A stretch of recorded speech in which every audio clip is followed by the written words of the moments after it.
Bəzən məstlik şərabdan doğmur, bəlkə cəhalətdən, həsadətdən doğur.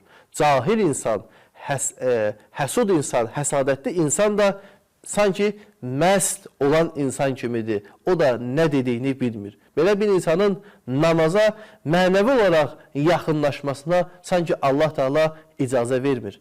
Şeyx Bahai rəhmətullah bu ayənin təfsirində buyurur ki, hətta bir insan namazının sözünün mənasını bilmirsə, o da namaza yaxınlaşmamalıdır. Çünki Allah Teala buyurur ki, nə dediyinizi bilməyənə qədər namaza yaxınlaşmayın. Buna görə insan təbii olaraq bunlar şər'i cəhətdən deyil, bəlkə insan mənəvi cəhətdən bir vəzifə bilməlidir ki, qıldığı namazın sözünü bilməlidir. Nə deyirəm, Allahla nə danışıram, hansı kəlmələri ifadə edirəm. Ona görə Şeyx Bahai buyurur ki, hər bir insan namazın sözlərini bilməlidir bu ayəyə əsasən.